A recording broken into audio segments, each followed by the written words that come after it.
Hello and welcome back to The Foundation Presents. My name is Mike Schramm. I'm a member of the board of the Foundation for West Hartford Public Schools, a private nonprofit group dedicated to expanding on the existing curriculum within the West Hartford School District.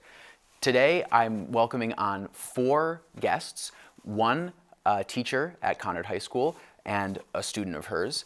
One is an elementary school teacher at Wolcott, and the last is one of the co-founders of the foundation. I'm excited to talk to all of them, and I hope that you're excited to join.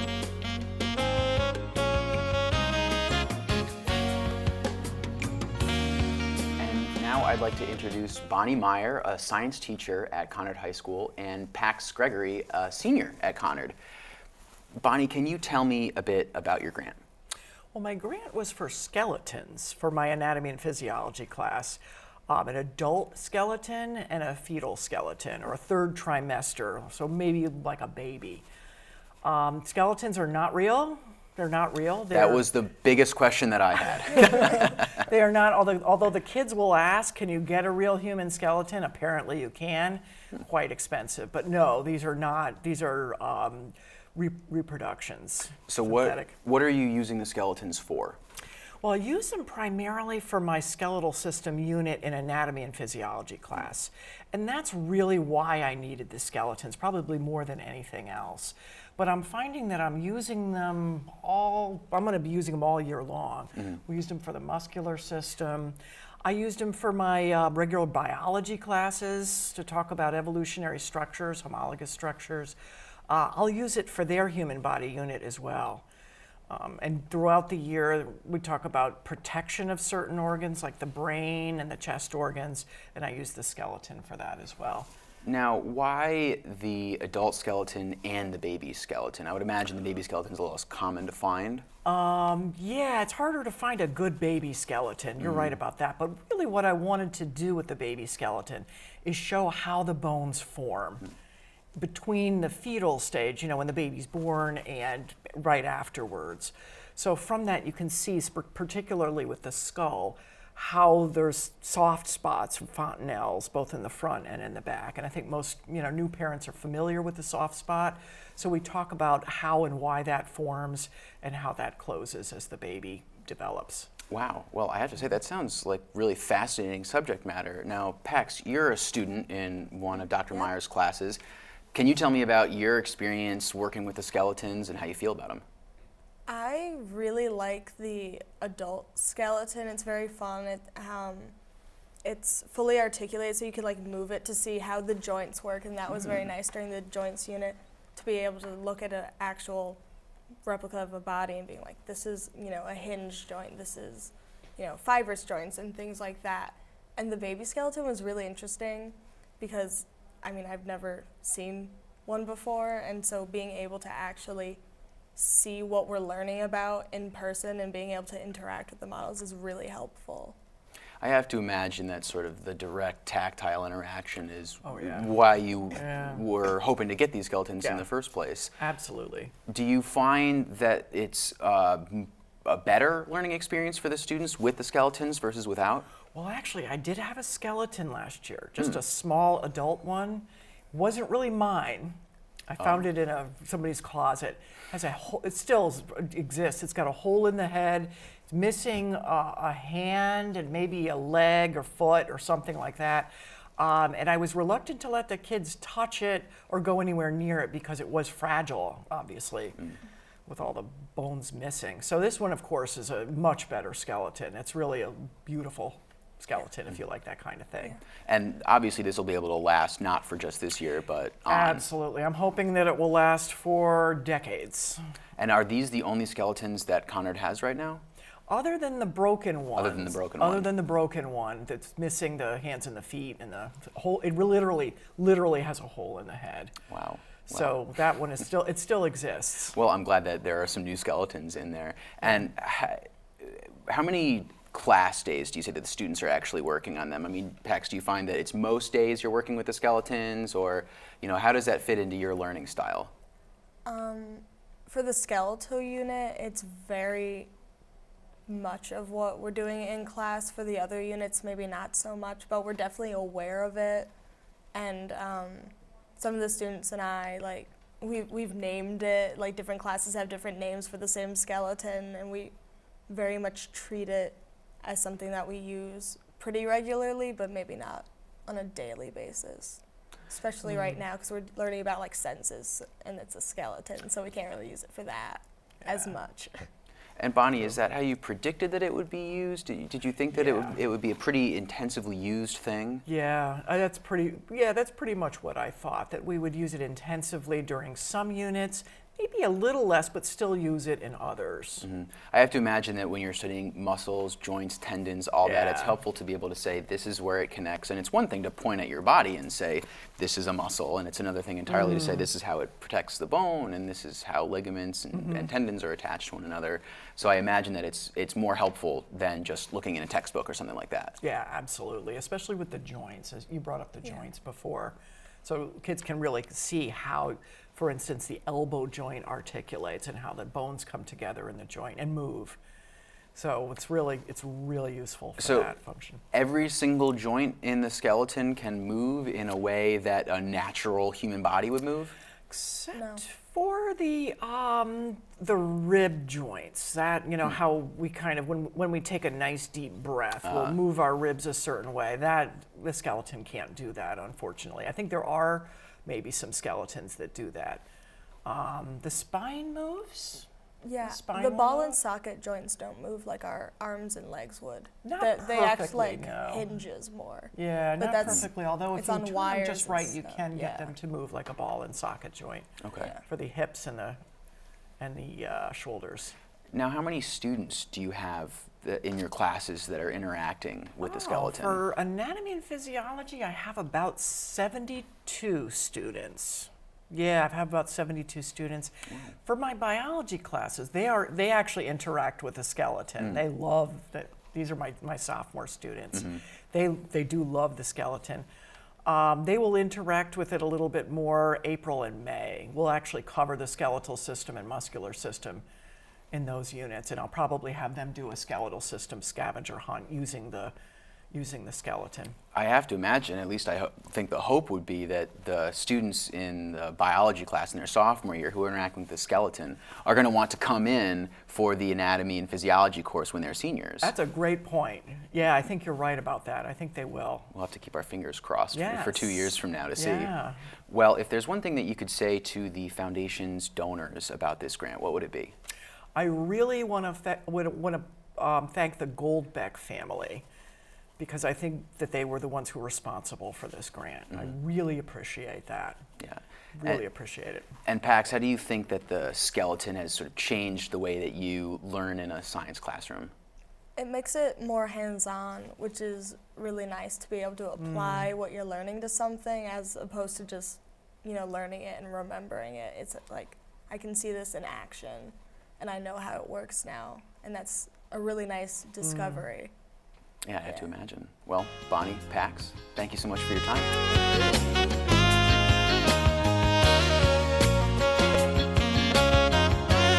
And now I'd like to welcome on Emily Thurston, kindergarten teacher at Wolcott Elementary School. Emily, can you talk to me a bit about your grant? Sure. So I wrote a grant called Hatching Science in Kindergarten. And basically what we were looking to do is to be able to bring in fertilized eggs and incubate and hatch chicks in our classroom. So we wrote the grant to be able to fund the incubator and the heat lamps and temperature thermometers and all of the materials that we would need. And then we partnered with a nearby farm to be able to get fertilized eggs. We were able to bring the incubators into the classroom. The kids helped us put them in. We talked about what you needed to be able to track in the incubator to make sure that you were successful. And then we talked about the life cycle all the way through, and they got to experience the baby chicks at the end. So it was really neat. They were able to do a lot of data collection and tracking and predicting about what would happen, and then just experiencing the whole life cycle. I'm sure that for most of these kids, it would be the first time that they're exposed to like a farm animal of any kind, but even the life cycle too. I mean, how did they deal with that? They were so excited. We told them, so we did it right after April vacation last year, and we told them beforehand, and they all came back, when are we going to put the chicks in? When are we going to put the chicks in? They're so excited.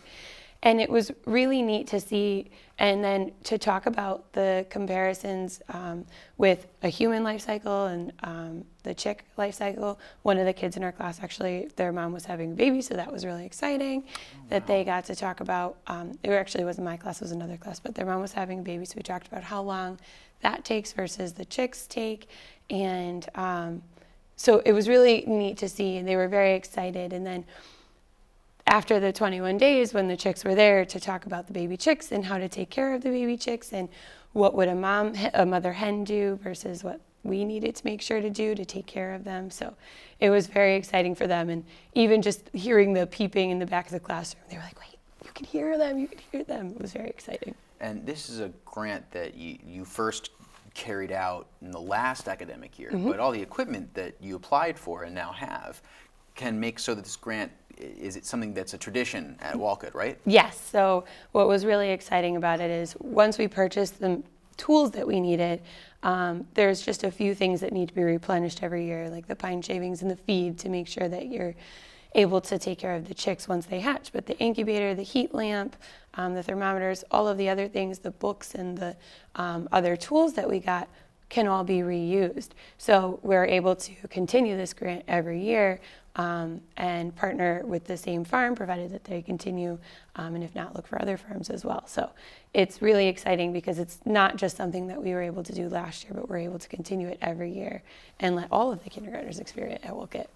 What time of the year do you typically do the grant? We typically do it in the springtime. Okay.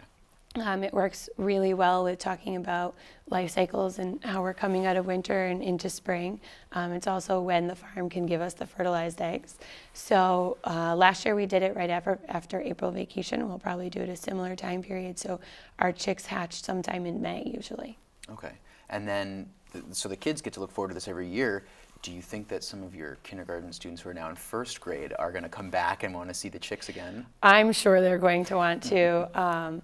It was really exciting for them. They've talked about it. Some of the kindergartners that I have now have friends or peers or family members in the older grades. And some of them already knew about the chicks coming in. They're like, wait, my friend said that we're going to hatch chicks. I have one little girl whose best friend is a first grader now and was in one of the other classes. And she was like, he said that we're going to hatch chicks. Is that true? Are we going to do that? And I was like, yep, we're going to do it. So they're all very excited. And then it was funny because when we were doing one of our more recent units in ELA, we were talking about ABC order, and I read them a book called The Farm Alphabet Book, and for I it was incubator. So we got started talking about it, and they're all excited. They already know the word incubator and are asking me, when are we going to get the chicks to put in the incubator? Wow, I have to say incubator is a pretty impressive word for a kindergartner to know. I do not think that I knew that when I was in kindergarten. Yeah, they picked up pretty quick. So how does this tie into the broader curriculum that you have? So we in kindergarten, our science curriculum asks us right now, the current standards that we have, talk about asking children to demonstrate curiosity, exploring using their five senses, making predictions, collecting data. So we're able to reach all of those in this one unit in a real life situation. So they're able to, at the beginning of the unit, we generate questions of what are they going to need to know? What are we going to have to do to take care of these chicks and to make sure that we are just as good as a mama hen would be?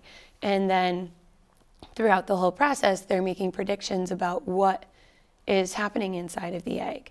And we actually were able to purchase two different tools that help them to see what's happening inside of the egg. So we were able to purchase a set of plastic eggs that if you open them up, there's 21 for each of the 21 days of the incubation period. And if you open them up for each day, it's a picture of what the egg looks like on the inside right now. So they can kind of see, okay, what do I think grew next? And then open it up and see what is happening.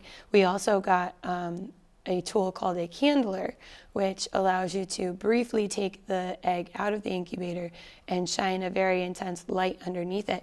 And you can see the shadow of what's growing inside, and you can see some of the veins and what's happening, the veins from the yolk where it's being fed through. So they're able to make predictions and collect that data, they also help collect the data of what's going on in the incubator. What temperature is the incubator at? What is the humidity? Which we were able to purchase incubators that say that, so they're just reading and tracking the numbers, which is a nice part as well. It connects with their math. They're reading the numbers, they're writing the numbers.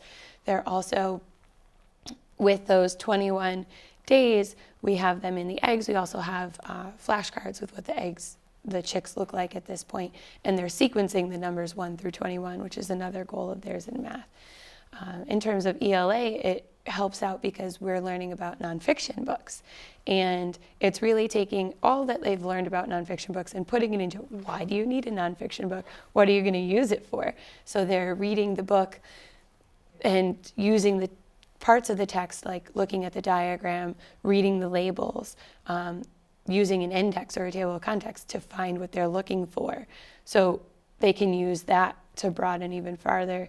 And then in terms of social studies, this comes right after we're finishing our unit on community helpers. So they've learned about all different community helpers, police officers, firemen, teachers, and farmers, as well as others. But to make that connection of, here's a farmer, and this is what a farmer is doing. This is why a farmer is so important, because they're taking care of these baby chicks, is a really nice progression from our previous unit. So it kind of encompasses everything together in a situation that is real life, and they can see why they need to know all these things. Yeah, I am incredibly impressed at how many areas you managed to cover with this grant, and you get to trick the kids into learning while they're doing something fun. Exactly. They don't even realize that they're doing all of these different things. They're just like, oh my goodness, there's chicks, and they're learning so much at the same time. Now, if there's one thing that you could say to the foundation's donors about your grant, what would it be? First of all, I would say thank you, because really, without their generosity, we wouldn't be able to do these amazing things. And even those people who have donated just once, this one time was able to give us something that'll last for forever, and with all of these kindergartners, and we'll be able to continue at Wolcott as a tradition. So it really, anything that is given is just so important, and it makes such a difference that it was very exciting, and I can't say thank you to the foundation enough. Well, Emily, thanks so much for your time. I really appreciate it. Thank you.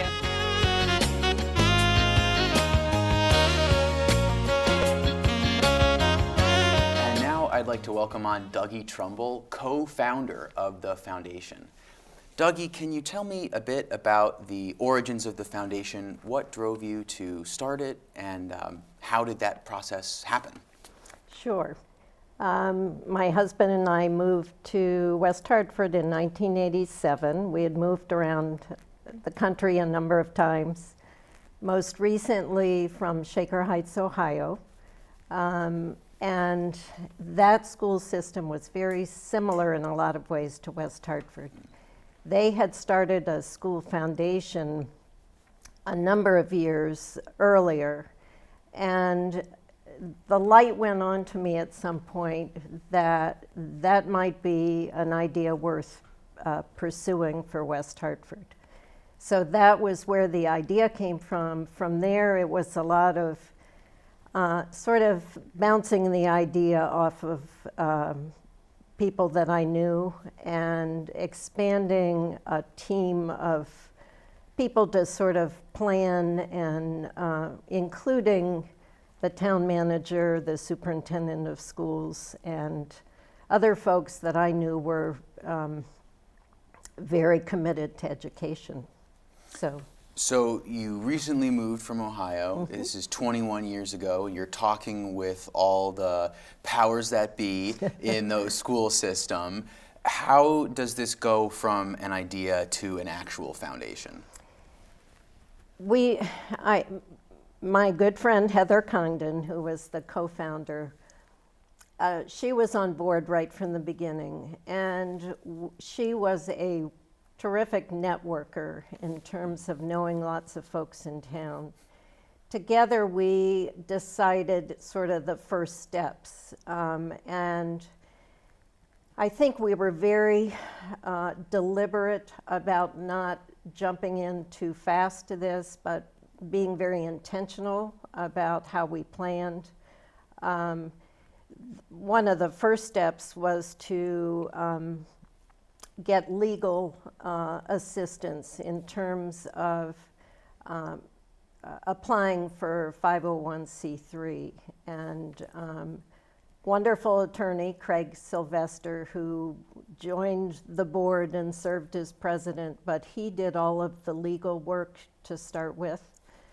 So that was one of the first steps. And then we had a nominating committee who did a lot of suggesting of names. Heather and I did a lot of phone calls to see where the interests lie. So from there, we had our first board in the spring of '97, and started officially in '98 doing grants. So it sounds like this was a real community effort of people coming together and offering up their time just to help make the school system better, which sounds a lot like the foundation now. What were your goals early on? Was it to put one grant in every school, or were you less specific than that? We had a couple of things that were very important to us. One was that we make grants available to all 16 schools in West Hartford. We also wanted to make sure that it was done by blind review, so that those reviewing the grants did not know the teacher or the school who was applying. We wanted to be absolutely fair about that. We also wanted board members who represented all parts of town and who had a variety of skill set. So those were sort of important criteria in the beginning. It's hard for me to remember if we had a specific goal in terms of number of grants. I can tell you what the number of grants were from the first year. They were 15 grants, and it was a total of just under $8,000. And we felt terrific about that. And you know how it's grown. Yeah, that sounds like a great start. And then fast forward to this year, $80,000 in grants handed out. The foundation continues to extend its reach into the school system. Now, you've been following the foundation fairly closely for these last 20 years. Can you maybe talk a little bit about how the foundation has grown and changed? Well, I stayed on the board for about 10 years and then thought it was time to step back. So yes, I've followed the foundation and I get notice of the grants. I will tell you that the important thing to me now is not looking back, but really seeing what's happening now. And I think right now you have a board that is totally engaged and that is doing new and exciting things. And that, I believe it's been $1.3 million that have been given over the 20 years. But I was influenced by a dad who said, you don't look back, you look forward. And I think that's the crucial point. I think the celebration is really what's being done right now. There have been terrific grants all through the years, but the fact that the current group of board members and donors are really excited about the possibilities there are for enhancing the good schools that we have in a way that brings curriculum alive for kids. I think my own experience anyway on the board these last 2 years, there's been a lot of turbulent politics being played in Hartford, and school systems like West Hartford's are under threats of having budget cuts and then no longer under threat, and then ECS is going to be renegotiated and then it won't be. And I think that's really galvanized the community. And to your point about the commitment of the board itself, every month I see how passionate all these people are. And I think that you have it right where focusing on the now and the future is the way to go. So with that in mind, where do you see the foundation going from here? There's obviously been tremendous growth these last 20 years, but where does the foundation go moving forward? I don't know. I think it's done so well each year in terms of analyzing the grant applications and in looking for new ways. I know this year, for the first time, the foundation board gave a gift to the principals that had never been done before, and I thought that was a terrific thing to do. In terms of dollar amounts or numbers of grants, I don't think that way. I think having a great board who believes in the mission hasn't changed over the 20 years. And you mentioned the political climate and all. I think there were a couple of other criteria that we felt were important, and that we were independent, that we were non-political, and not for profit, obviously. But I think we've been able, or the board has been able to keep that standard, and I think it's very important. The other issue, initially people would ask, are you trying to replace budget dollars? Budgets go up and down. And our answer to that was always no. We know we have an excellent school system. What we're doing is trying to enhance what's already good. We're absolutely not trying to replace lost dollars. So I think that has continued to be the case. I think so too, frankly. In our closing minutes here, if there was anything that you could say to donors or potential donors, what would it be? I think any way that we can make students feel and live what they're learning in the classroom, we should support. It makes a difference, and we don't know, of all the students that have been touched, what might have triggered something for them that might lead to a career, a strong interest. So I ask everyone's support to continue that mission. I couldn't agree more. Dougie Trumble, co-founder of the foundation, thank you so much for coming on. Thank you.